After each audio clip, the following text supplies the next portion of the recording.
Kita mulai ya. Assalamualaikum warahmatullahi wabarakatuh. Selamat pagi, salam sejahtera. Kita akan menyampaikan terkait dengan sosialisasi untuk mekanisme kerja. Kita sudah melalui 3 tahap ya di dalam penyederhanaan birokrasi. Penyederhanaan birokrasi yang pertama adalah terkait dengan Permenpan 25, penyederhanaan struktur organisasi. Kemudian selanjutnya adalah Permenpan yang terkait dengan penyetaraan jabatan, ada Permenpan 17 di situ, dan yang terakhir adalah Permenpan terkait dengan sistem kerja, yaitu Permenpan 7 tahun 2022. Ini memang fresh ya, baru ya, tahun 2022 bulan Februari, ini baru bulan April. Nah ini sudah Bapak Ibu sekalian sudah mengundang kita untuk memberikan sosialisasi. Ini suatu yang luar biasa ya, jadi antusiasme terhadap sistem kerja yang baru.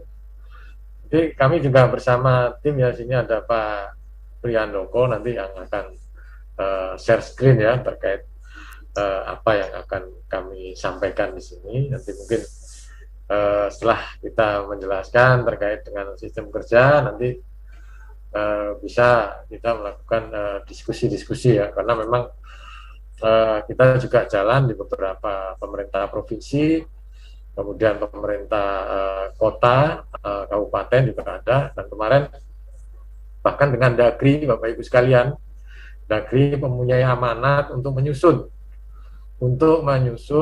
turunan dari Permenpan 7 ini dengan membuat Permendagrinya. Ini nanti yang bisa dipedomani oleh Pemprov dan Pemkab maupun Pemkot. Nah, kebetulan di Pemprov pun juga sudah ada yang menyusun, Bapak Ibu sekalian. Di Pemprov DIY ya sudah menyusun dan sudah juga piloting ya, dan uji coba untuk beberapa daerah. Ini luar biasa yang diundang semua ya, semua UPD, sampai saya lihat ada kelurahan, ada kecamatan ya. Sebenarnya kelurahan dan kecamatan kan tidak terkena dampak ya dari penyederhanaan birokrasi, karena memang di sana kan sudah 2 level ya di sana, jadi tidak ini. Cuman memang cara kerja nanti kedepannya adalah mengikuti yang ada dalam Permenpan 7. Mungkin Pak Oko bisa di-share dulu. Nah ini Bapak Ibu sekalian ya, terkait dengan sistem kerja ya, pada instansi pemerintah untuk penyederhanaan birokrasi ini ada di dalam Permenpan 7 ya, Permenpan 7 yang diundangkan sekitar bulan Februari, dan hari ini kita akan sosialisasikan pokok bahasan di dalam Permenpan 7 ini. Lanjutnya, yang pertama, lingkup kebijakan. Lingkup kebijakan ini meliputi penyederhanaan birokrasi ya, yang tadi saya sampaikan. Jadi ada 3 Bapak Ibu sekalian. Mungkin memang kami kalau dengan Dagri mitranya dengan Dijen Oda, Pak Akmal ya, memang wakilnya direkturnya adalah Pak CK tadi yang tadi disampaikan, sudah pernah diundang juga ke Balikpapan, dan beliaulah yang mengomandoi untuk penyederhanaan birokrasi untuk di wilayah daerah. Jadi kalau Kementerian PAN itu aturannya KLD ya, Kementerian, Lembaga dan Daerah, tapi khusus untuk Dagri adalah pembina daerah, sehingga beliau yang melaporkan. Jadi ini dipantau oleh tim ya, tim dari Wapres, bahkan terakhir juga sudah menyampaikan surat ya tentang hasil penyederhanaan birokrasi di lingkup pemerintah daerah, dikategorikan menjadi 4 kategori kalau nggak salah di suratnya ya. Suratnya dari Kemendagri ke Wakil Presiden ya selaku ini, jadi dikategorikan 4 kategori.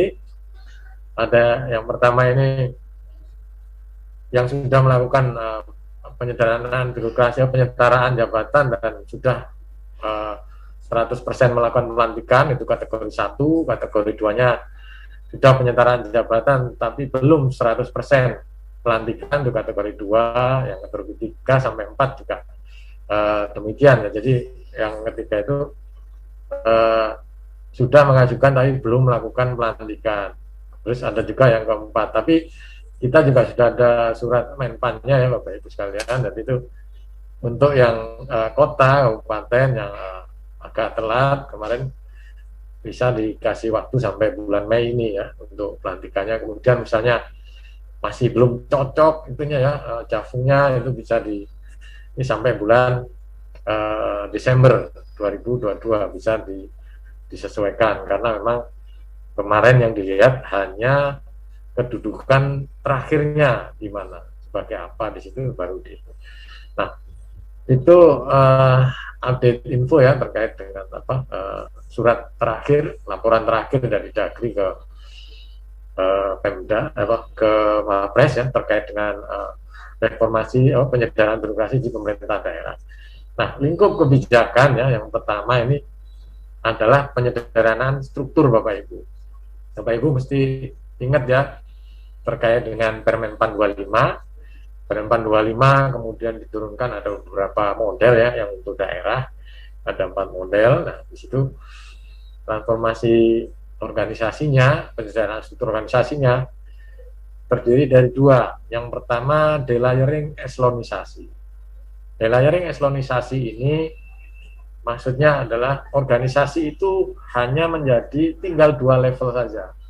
2 level ya. Jadi misalnya organisasi OPD atau organisasi yang tingkat kepala kantornya ya, Satker sendiri dia eselon 2, berarti tinggal 2 level, berarti eselon 2 dan eselon 3-nya saja. Yang lain disetarakan menjadi pejabat fungsional, menjadi jabatan fungsional gitu. Jadi delayering itu memotong rantai birokrasi sehingga keputusan ini lebih cepat waktunya. Jadi tidak berjenjang terlalu banyak, tapi hanya cukup 2 saja. Kemudian transformasi organisasi yang kedua adalah organisasi yang agile, fleksibel dan kolaboratif. Organisasi yang agile ini bukan berarti bentuk organisasinya yang lincah atau yang tidak beraturan atau apa. Organisasi yang agile ini artinya adalah cara kerja dari organisasi itu sangat lincah. Kalau bentuk organisasi, Bapak Ibu sekalian ya, dari dulu mungkin kita masih zaman sekolah, kemudian kita bekerja, organisasi ya itu ya, kalau ikut panitia 17-an, itu organisasinya ya gitu ya. Kotak-kotak ada ketua, bendahara, ada wakil, ada, itu bentuk organisasi itu seperti itu. Jadi komandonya, laporannya seperti apa. Nah, ini organisasi yang agile ini bukan bentuk ya, ini adalah cara kerjanya. Cara kerja organisasi itu bagaimana menjadi lebih lincah, kemudian lebih fleksibel dan kolaboratif. Nah, fleksibel ini artinya kita bisa menyesuaikan dengan kebutuhannya, kebutuhan yang sekarang kita perlukan apa, sehingga organisasi atau kinerja kita itu bisa tercapai. Nah, itulah dengan resource yang terbatas ya, kita tahu ya, resource kita yang terbatas, kita bisa fleksibel. Dan kolaboratif ini berarti antar unit itu bisa berkolaborasi. Jangan antar unit kita saling ini ya, ego sektoral atau silo ya. Jadi anak buahnya Pak Kabak A nggak bisa ditukar sama anak buahnya Pak Kabak yang B gitu ya. Jadi udah punya sendiri-sendiri. Padahal ini kan bukan asetnya negara gitu ya. ASN kan aset negara ya, bukan ininya ya, bukan bukan kepunyaannya Pak Wali Kota atau Pak Sekda atau Pak Asisten atau mungkin juga Kepala BKSDM, ini bukan ya, tapi ini semua adalah untuk kinerja pemerintah seperti itu. Nah, kolaboratif ini nanti menghapuskan sekat-sekat tadi. Inilah transformasi organisasi yang kita inginkan di dalam lingkup kebijakan penyederhanaan birokrasi. Kemudian setelah ada transformasi organisasi, ada juga transformasi SDMA. Transformasi SDMA ini ada 6P ya, mulai penguatan budaya kerja, kemudian percepatan peningkatan kapasitas, peningkatan kinerja, pengembangan talenta dan karir, ya, percepatan digital. Kemudian terakhir adalah perencanaan jabatan dan perencanaan pengadaan. Inilah yang menjadi transformasi di bidang SDM. Nah, ini yang ngerjakan nanti di Menpan juga di Kedeputan SMA. Nah, setelah ada transformasi organisasi, transformasi SDM, ini bapak-bapak kita itu yang di Kementerian Seknek itu masih menganggap ini sudah melakukan reformasi birokrasi, penyederhanaan birokrasi. Organisasinya udah jadi 2 layer. Kemudian SDM-nya sudah ditransformasikan ke ini. Tapi kok masih ada kesan struktur fungsional rasa struktural. Seperti itu. Ini yang ngomong adalah Menteri Seknek, ya, Pak Pratikno. Jadi ini kok masih begini, seperti apa? Akhirnya beliau coba dibikin, disusun bagaimana cara mentransformasikan akhirnya sistem kerja atau mekanisme kerja. Akhirnya dari Kementerian Pan-RB, Pak Menteri Pan-RB merintahkan kita untuk melakukan kajian untuk membuat peraturan terkait dengan transformasi sistem kerja, mekanisme kerja. Bagaimana mengoptimalkan transformasi organisasi dan SDMA yang sudah dilakukan sehingga pekerjaannya ini lebih lincah, lebih kolaboratif dan lebih fleksibel. Akhirnya kita bikinlah mekanisme kerja ini. Tentunya diperlukan super application, ya, super apps, ya, aplikasi umum yang berbasis sistem pemerintah yang berbasis elektronik (SPBE), yaitu digitalisasi pelayanan publik, kemudian digitalisasi proses bisnis pemerintah. Transformasi sistem kerja intinya adalah di situ. Tapi cara bekerjanya nanti kita sampaikan di Permenpan 7 ini.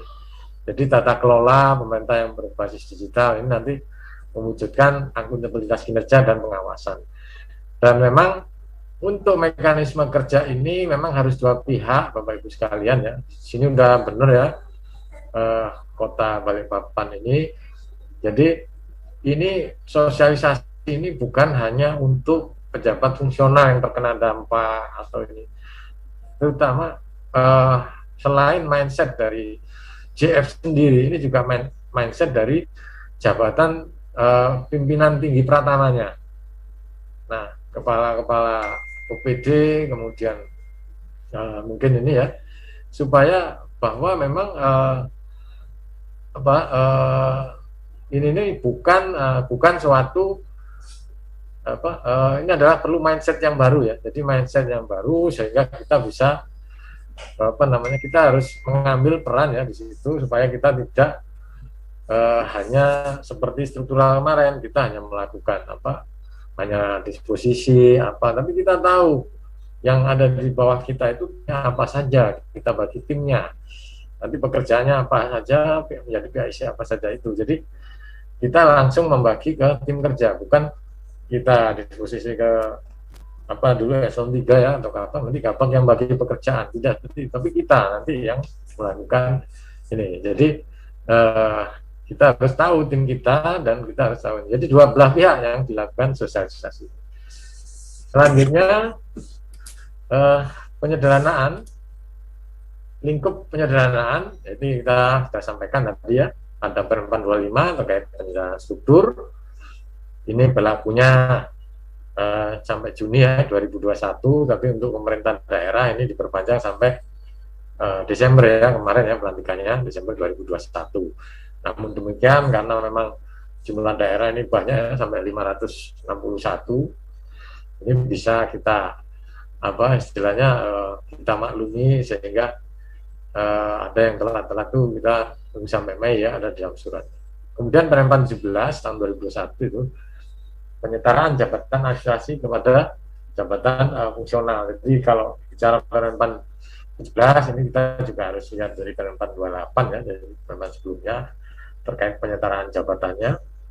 Jadi subkoordinat dari eselon 4 mungkin dulu istilahnya menjadi subkoordinator, kemudian kali eselon 3-nya menjadi koordinator gitu ya. Tapi ini itu hanyalah peran saja. Jadi sebenarnya bukan jabatan, bukan eselon ya. Koordinator, subkoordinator itu bukan eselon ya, bukan jabatan, tapi adalah perannya sebagai koordinator, yaitu melaksanakan tugas-tugas yang sifatnya koordinasi dan administrasi. Kemudian Kemenpan 7 ya, yang terakhir ya, terkait dengan sistem kerja. Jadi struktur ini merupakan unit, kemudian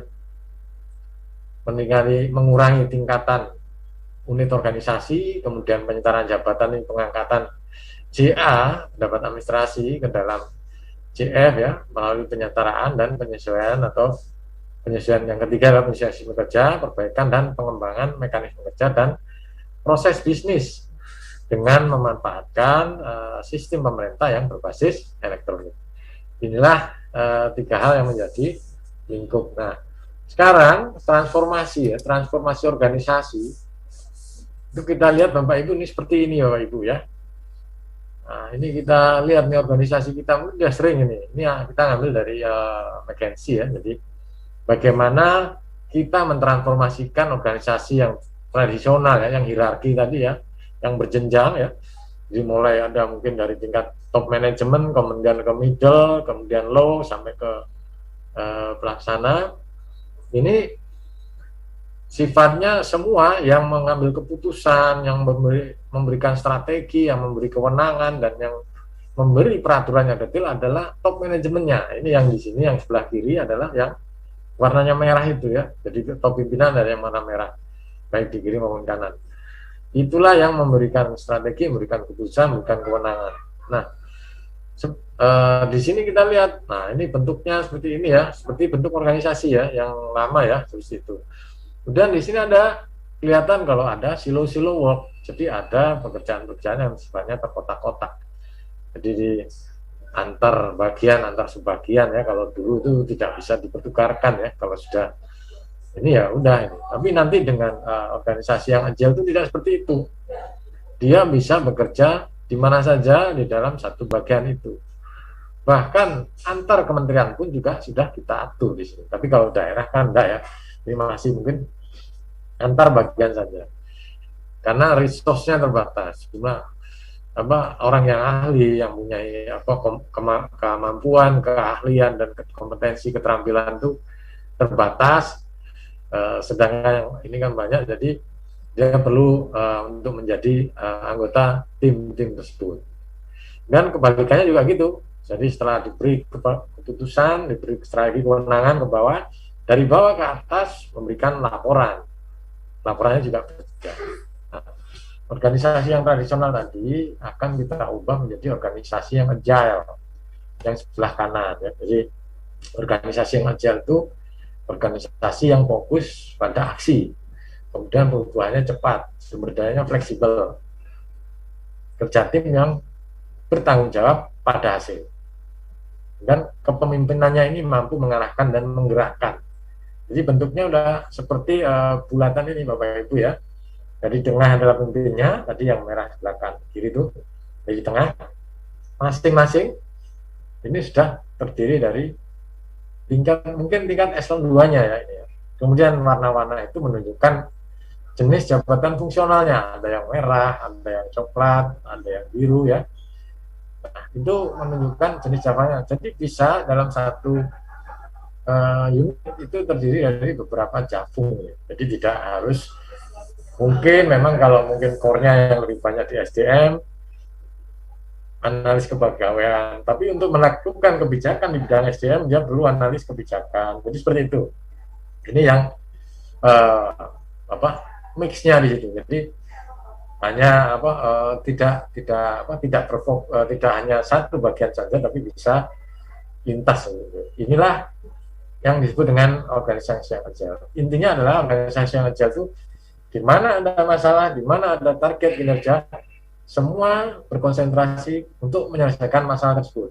Jadi nanti bentuknya enggak hanya seperti bulat ini, jadi bisa nanti meruncing gitu menuju ke satu masalah. Jadi semua gitu. Ini gambaran transformasi organisasi yang melalui penyederhanaan. Selanjutnya apa?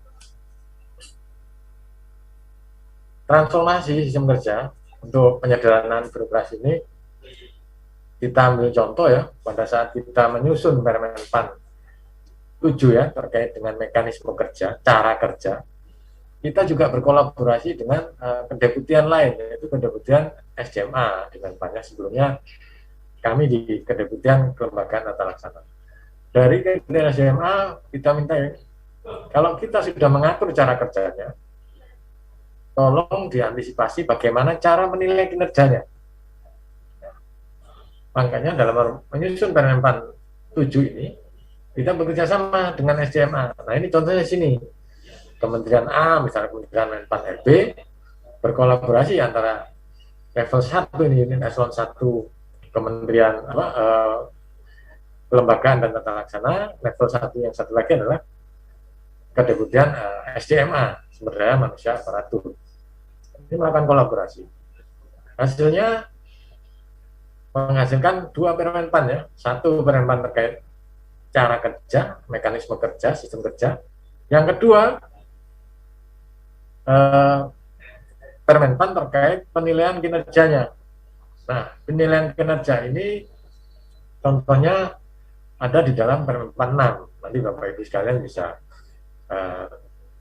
dibuka ya. Jadi antara cara kerja dan bagaimana menilai kinerja itu ada di dalam 2 Permen PAN ini. Inilah yang nanti akan saling menilai baik itu Permen PAN yang terkait cara kerja maupun sistem kerja. Jadi bahkan antar kementerian pun kita juga menanyakan ya. Jadi ada beberapa kementerian yang memang ada yang kementerian yang besar, kemudian kementerian yang sedang, kemudian yang kecil ya. Bahkan pemerintah daerah juga kita dengan Dagri ya pada saat itu kita mintakan. Nah, kita bisa melakukan penugasan lintas instansi, jadi Kementerian Menpan dengan Kementerian Dagri di situ ya, untuk menyusun peraturan terkait dengan mekanisme kerja ini. Inilah yang bisa kita sampaikan di sini, bahwa transformasi sistem kerja ini melibatkan semua. Hanya ini hanya bentuknya adalah surat tugas penugasannya. Penugasan siap pelaksana dilakukan dalam bentuk squad team ya, atau tim kerja. Squad team ini sering kita anggap sebagai tim kerja maupun individu berdasarkan kompetensi, keahlian dan keterampilannya.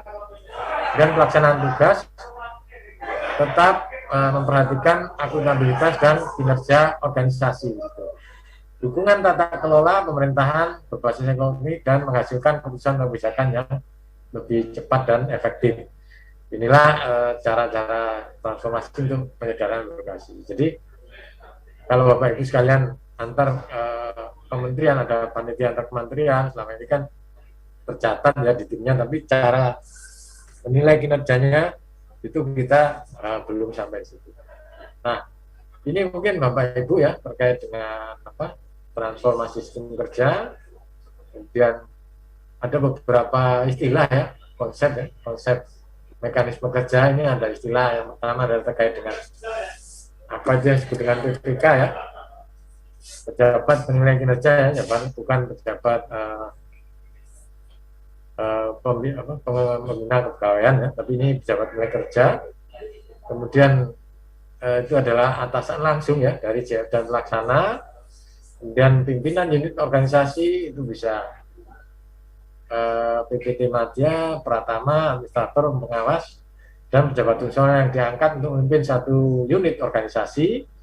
Dan ketua tim adalah pejabat fungsional atau pelaksana yang berperan untuk mengkoordinasikan sebagai pejabat fungsional dan atau pelaksana tetap melaksanakan tugas sesuai dengan jabatannya.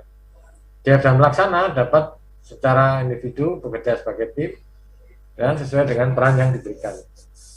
Nah, itu mungkin hal-hal ya, konsep-konsep ya, daftar istilah yang sering digunakan di dalam konsep mekanisme kerja instansi pemerintah. Selanjutnya ada tahapan dalam melakukan mekanisme kerja ini Bapak Ibu. Tahapan ini terdiri dari 3 ya. Yang pertama adalah perencanaan, kemudian pelaksanaannya, dan terakhir adalah evaluasinya. Jadi 3 tahap inilah yang menjadi dasar ya dalam mekanisme kerja. Perencanaan ini untuk memastikan bahwa kinerja organisasi dapat dilakukan secara sistematis serta logis untuk mencapai tujuan dengan hasil konkret adalah rencana kerja. Kemudian pelaksanaan ini untuk memastikan kegiatan dan anggaran dijalankan dengan sesuai dengan rencana, dan evaluasi adalah untuk memastikan hasil pelaksanaan kegiatan sesuai dengan target yang diharapkan. Inilah siklus ya, dari mekanisme kerja atau sistem kerja. Jadi sebelum mulai kerja itu ada perencanaan. Ini perencanaan tugasnya gunanya apa? Selain si staf ini mengetahui apa yang kita yang kita akan lakukan, dia juga tahu ekspektasi kita terhadap kinerja itu. Jadi semacam dialog kinerja lah antara si staf kita yang melaksanakan kinerja dan pimpinan. Nanti akan melakukan dialog di situ dalam tahap perencanaan sehingga pastikan bahwa kinerja organisasi dilakukan secara sistematis dan logis untuk mencapai tujuan dengan hasil konkret rencana kerja. Kemudian untuk memastikan kegiatan dan anggaran dijalankan sesuai dengan rencana pelaksanaannya, dan ketiga adalah evaluasi ini untuk memastikan hasil pelaksanaan kegiatan sesuai dengan target yang diharapkan. Inilah tahapan mekanisme kerja pasca penyederhanaan birokrasi. Selanjutnya silakan Pak Opo untuk melanjutkan.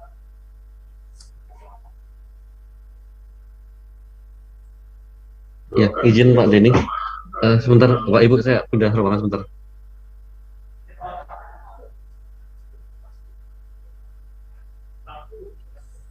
Jadi alur pelaksanaan tugas ini nanti akan kita detail, nanti akan disampaikan oleh Pak Opo nanti detailnya. Jadi apa yang dilakukan pejabat level 1, level 2, terus ketua tim, pelaksana individu sudah diatur, ada di dalam lampirannya. Jadi bagaimana cara kerja, bagaimana cara membagi tim, bagaimana cara ini sudah ada semua. Silakan Pak. Ya, baik Pak. Mohon izin Bapak Ibu pejabat struktural di Kota Balikpapan. Mohon izin melanjutkan sedikit penjelasan dari Pak Denny. Assalamualaikum warahmatullahi wabarakatuh.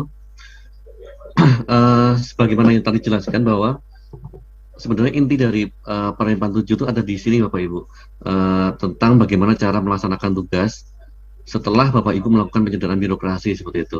Jadi kan menurut amanatnya dari Bapak Presiden itu hanya ada 2 level pejabat struktural yang masih ada seperti itu kan ya. Berarti di sini kita menyatakan bahwa dalam secara generalnya akan ada 2 pejabat yaitu pejabat level 1 dan pejabat level 2. Pejabat level 1 itu tugasnya apa seperti itu. Kemudian pejabat level 2 tugasnya apa? Di situ akan dijelaskan, sudah dijelaskan dalam Permen 7 seperti itu. Yang pertama yaitu pejabat level 1. Beliau itu akan merencanakan kinerja. Kalau dulu itu istilahnya adalah menandatangani PK-nya seperti itu kan ya. Mendapatkan PK perjanjian kinerja, kemudian menunjuk pejabat level 2 sebagai penanggung jawab dari masing-masing PK-nya seperti itu. Kemudian yang ketiga adalah menugaskan CF dan pelaksana di bawah koordinasi pejabat level 2. Kalau di dalam konsep ini, pejabat level 1 itu merupakan pejabat penilai kinerja.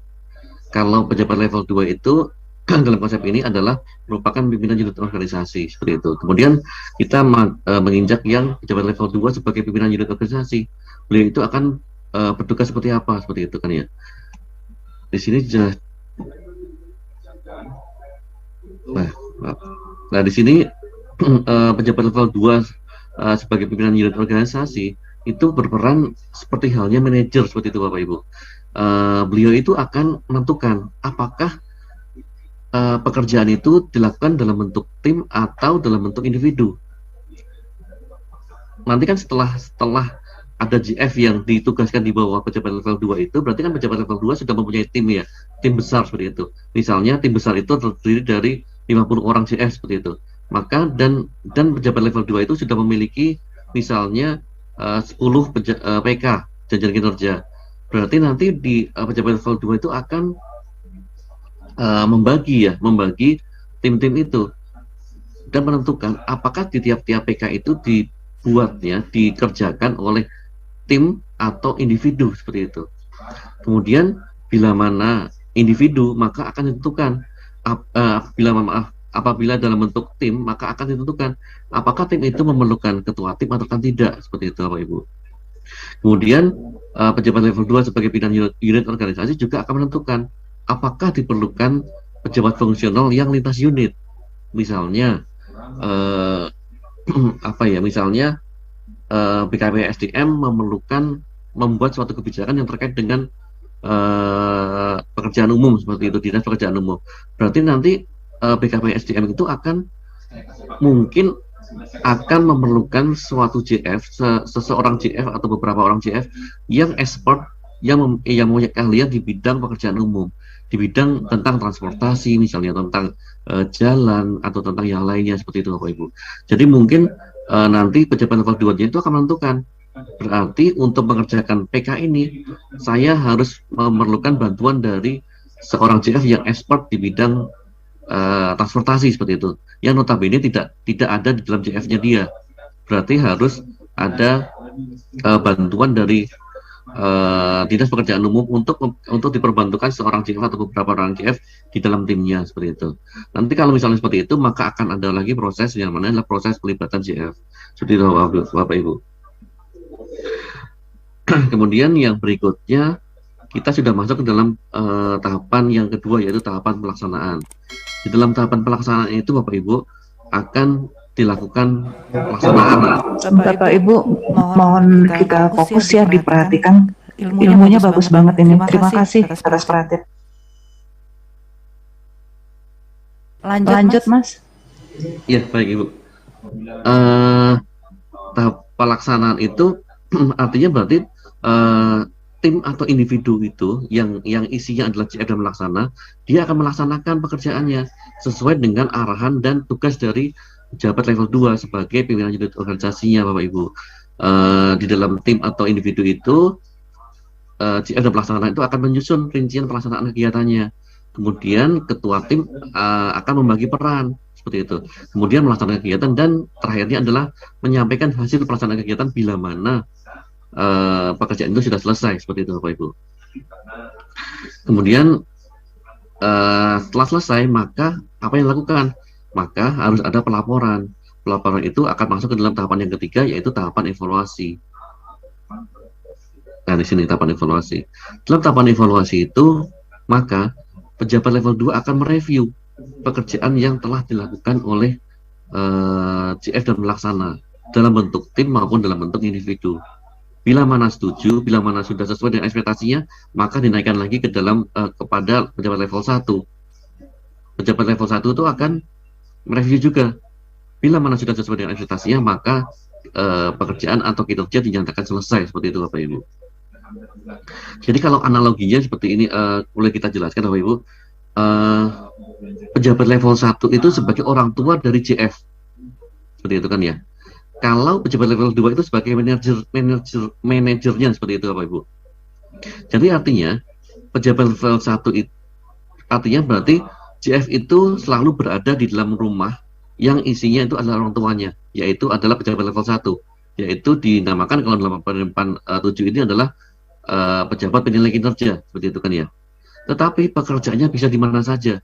Bisa jadi JF di BKP SDM itu bisa melaksanakan tugas di misalnya di biro organisasi misalnya seperti itu, atau bisa melaksanakan di dinas pertanian seperti itu dimungkinkan. Berarti nanti kalau misalnya dia melaksanakan tugas di luar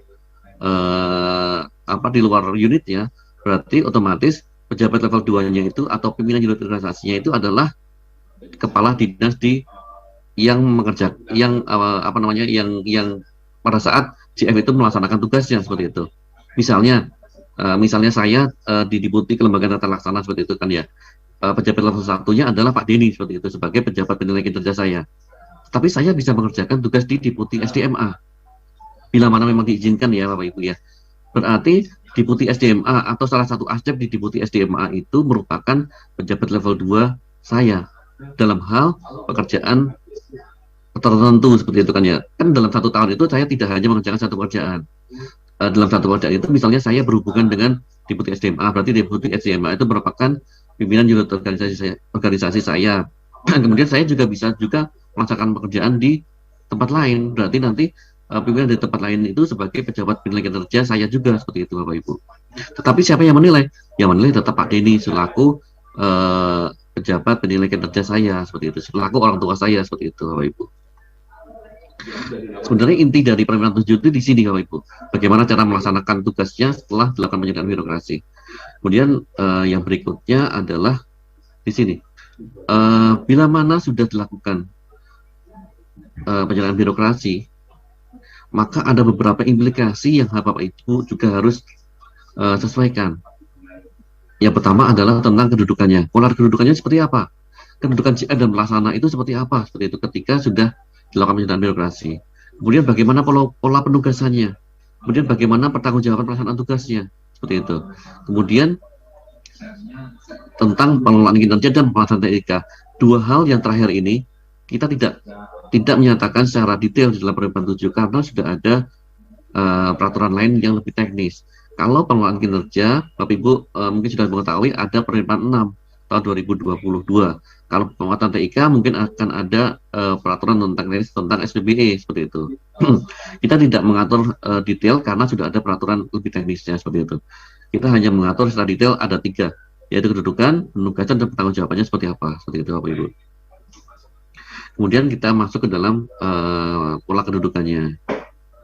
Di dalam pola kedudukan ini Bapak Ibu, seperti halnya yang dinyatakan dalam PP 17 ya, bahwa pejabat fungsional itu berkedudukan dan bertanggung jawab secara langsung kepada JPT Madya, JPT Pratama, pejabat administrator dan pejabat pengawas, dan mungkin juga pejabat fungsional yang diangkat untuk memimpin suatu unit organisasi seperti itu Bapak Ibu.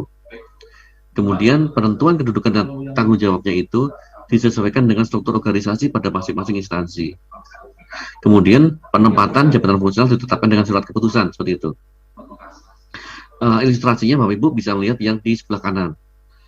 Bila mana suatu unit organisasi itu masih ada tersisa 2 level struktur, level 1 dan level 2, berarti misalnya yang pola A, berarti kelompok jabatan fungsional dan pelaksana ini nyantolnya di level 1. Sehingga nyatakan bahwa level 1 itu sebagai jabat penilai kinerja dari CF dan pelaksana, seperti itu. Kalau yang pola B, nyantolnya, CF dan pelaksana itu nyantolnya di level 2. Berarti level 2 itu sebagai pejabat penilai kinerja dari kelompok CF dan pelaksana, seperti itu. Kenapa kok ada B, kenapa kok ada A? Itu tergantung dari rentang kendali dari masing-masing unit organisasi, rentang kendali maupun karakteristik ya, seperti itu Bapak Ibu. Kemudian pola C ini adalah pola ketika suatu unit organisasi mungkin hanya ada 1 level struktur, maka mau tidak mau level 1 itu merupakan pejabat penilai kinerja dari kelompok CF dan pelaksana, seperti itu Bapak Ibu. Kemudian yang berikutnya adalah terkait dengan pola penugasan. Pola penugasan di dalam Permen 7 kita menyatakan bahwa pejabat fungsional dan pelaksana itu bisa bekerja dalam bentuk tim maupun dalam bentuk individu. Kemudian nyatakan juga siapa yang memberikan tugas. Yang memberikan tugas adalah tadi jelaskan di depan adalah manajernya, yang notabene adalah pejabat pimpinan unit organisasi seperti itu. Kemudian dalam melaksanakan tugas, pejabat fungsional itu bisa melibatkan lintas instansi pemerintah. Lintas instansi pemerintah pun bisa, apalagi lintas unit organisasi seperti itu Bapak Ibu. Kemudian di dalam tim kerja, pejabat fungsional bisa melibatkan 1 atau lebih jabatan seperti itu. Artinya bahwa misalnya dalam satu tim kerja di BKPSDM itu bisa jadi ada misalnya analis kepegawaian mungkin, atau bisa jadi dalam satu tim itu ada analis kebijakan, misalnya ada juga tentang perencanaannya, tentang aksesoritasnya, itu sangat-sangat memungkinkan. Seperti itu Bapak Ibu. Kemudian bila mana pejabat fungsional itu berasal dari beberapa unit atau mungkin dari beberapa instansi, maka yang diutamakan sebagai ketua tim adalah yang berasal dari unit organisasi pemilik kinerja, seperti itu. Misalnya lagi ya Bapak Ibu, misalnya Pak Denny selaku Asdep Perumusan Kebijakan itu ada salah satu kebijakan yang memerlukan ternyata GF dari tempat lain, seperti itu. Maka yang diutamakan sebagai ketua tim adalah salah satu GF di unitnya Pak Denny sendiri, seperti itu. Diutamakan ya, seperti itu Bapak Ibu. Kenapa hal ini dinyatakan bahwa karena lebih ke arah teknis kearsipannya, seperti itu Bapak Ibu. Ketika misalnya pekerjaan sudah selesai, bila mana ketua timnya itu berasal dari tempat lain, maka juga akan kembali lagi ke tempat lain. Arsipnya akan menjadi berantakan, seperti itu. Maka diutamakan ketua tim itu berasal dari tempatnya dia sendiri, sehingga kedepannya administrasi itu akan bisa lebih teratur, seperti itu Bapak Ibu. Kemudian berikutnya bahwa bentuk penugasan kepada pegawai itu bisa terdiri dari bentuk penunjukan maupun pengajuan sukarela. Artinya kalau misalnya penunjukan itu berarti dari atasan, dari pimpinan organisasi menugaskan kepada JF, seperti itu. Kalau pengajuan sukarela artinya bahwa JF itu akan mengajukan pelaksanaan kegiatan kepada pimpinan unitnya, seperti itu Bapak Ibu. Misalnya kalau misalnya saya di Pak Denny itu misalnya mempunyai 10 PK, seperti itu ya. Misalnya saya ditunjuk untuk mengerjakan PK nomor 1, seperti itu. Maka itu adalah pola penunjukan. Tetapi misalnya saya juga berminat untuk mengerjakan kegiatan nomor 5. Berarti saya akan berusaha mengajukan diri saya kepada Pak Denny untuk melakukan pengerjaan nomor 5, seperti itu. Itu namanya adalah pola pengajuan sukarela. Kemudian penunjukan lintas unit dilakukan melalui mekanisme pengajuan permohonan kepada pejabat penilai kinerja, seperti itu kan ya tadi lintas unitnya. Izin Pak Hardono, ya Ibu. Slide-nya belum dirubah. Next slide. Yang ini Bu. Yang pengajuan sukarela, nah ini pengajuan sukarela dan penunjukan tadi Bapak sampaikan. Ya, masih yang di poin ini, yang di poin sebelah kanan ini Bu. Baik, terima kasih. Ya. Kemudian bila mana Bapak Ibu mau memerlukan lintas unit itu, maka harus ada permohonan sukarela, permohonan penugasan, seperti itu kan ya. Permohonan penugasan itu paling tidak ada 4 hal yang harus Bapak Ibu nyatakan di dalam suratnya. Yang pertama adalah maksud dan tujuannya seperti apa. Kemudian kompetensi, keahlian, dan keterampilan yang dibutuhkan itu seperti apa, seperti itu kan. Misalnya Bapak Ibu memerlukan GF rencana, maka kompetensinya harus mempunyai misalnya pengetahuan tentang perencanaan anggaran, keahliannya apa, misalnya apa ya, misalnya mempunyai ya keahlian tertentu, seperti itu, misalnya memerlukan keahlian tertentu, seperti itu. Kemudian ekspektasi yang diharapkan seperti apa, misalnya ekspektasinya itu saya memerlukan GF rencana agar bisa perencanaan pekerjaan ini bisa terencana dengan baik, seperti itu. Pekerjaannya sudah bisa terselesaikan dengan baik, seperti itu. Kemudian dengan lupa juga ada durasi pelibatannya. Karena setiap pekerjaan itu akan memiliki sifatnya adalah memiliki durasi pelibatan, seperti itu kan ya. Paling tidak durasi pelibatan itu 1 tahun, seperti halnya perjanjian kinerja, seperti itu Bapak Ibu. Kemudian permohonan sukarela disampaikan kepada pimpinan organisasi yang dituju dengan tembusan kepada pejabat penilai kinerja yang bersangkutan, seperti itu Bapak Ibu. Kemudian berikutnya adalah mekanisme penugasan. Tadi kan sudah jelaskan sebenarnya ada penunjukan, ada pengajuan sukarela. Bedanya apa? Kalau penunjukan itu bisa Bapak Ibu lakukan di dalam unit organisasi, lintas unit organisasi maupun yang lintas instansi pemerintah, seperti itu. Sebenarnya bisa ketika Bapak Ibu di provinsi itu memerlukan salah satu GF dari misalnya dari mana ya, dari TKN misalnya, seperti itu dimungkinkan Bapak Ibu di dalam Permen 7 ini.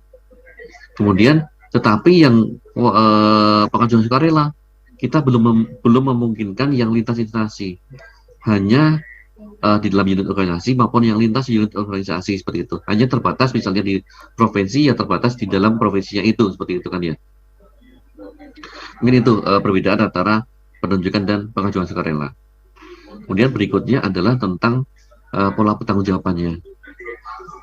Pengelolaan kinerjanya dulu ya Bapak Ibu ya. Pengelolaan kinerja seperti tadi dijelaskan bahwa kita tidak mengatur secara detail pengelolaan kinerja di dalam permen 7 ini. Karena ada permen 6 yang mengatur secara detail, lebih detail lagi tentang bagaimana cara menilai kinerjanya. Seperti itu. Tapi kita mengatur yang namanya adalah pola pertanggungjawaban. Pola pertanggungjawaban ini ada dua Bapak Ibu. Pola pertanggungjawaban ketika JF dan pelaksana itu dalam bentuk tim. Kemudian pola pertanggungjawaban ketika JF dan pelaksana itu bekerja secara individu. Seperti itu. Kalau pola penugas, kalau misalnya pejabat fungsional itu bekerja secara individu, maka JF dan pelaksana itu akan melaporkan pelaksanaan tugasnya langsung kepada pimpinan unitnya. Seperti itu. Sedangkan kalau misalnya JF pelaksana itu di dalam tim, maka pelaporannya harus melalui ketua tim dulu, baru nanti ketua tim melaporkan kepada pimpinan unitnya. Tetapi ada satu klausul juga, pimpinan unit organisasi bisa sewaktu-waktu berwenang untuk minta laporan kepada ketua tim maupun anggota tim kerja, seperti itu. Kita juga memberikan ruang seperti itu, supaya pekerjaan juga jangan sampai terlalu hierarkis, tapi juga bisa lebih agile, seperti itu Bapak Ibu. Kemudian berikutnya mengenai tentang penguatan TIK-nya. Seperti tadi yang di dalam pengelolaan kinerja, kita juga tidak mengatur secara detail tentang bagaimana penguatan teknologi informasinya. Kita hanya mengatur bahwa setiap instansi itu harus mengutamakan aplikasi umum berbagi pakai dalam rangka mendukung mekanisme kerja instansi pemerintah, seperti itu. Kemudian pemanfaatan dan keterpaduannya itu dikoordinasikan oleh tim koordinasi SPPI instansi pemerintah, seperti itu Bapak Ibu. Mungkin itu sebagai diskusi awal kita, pematik diskusi awal kita Bapak Ibu.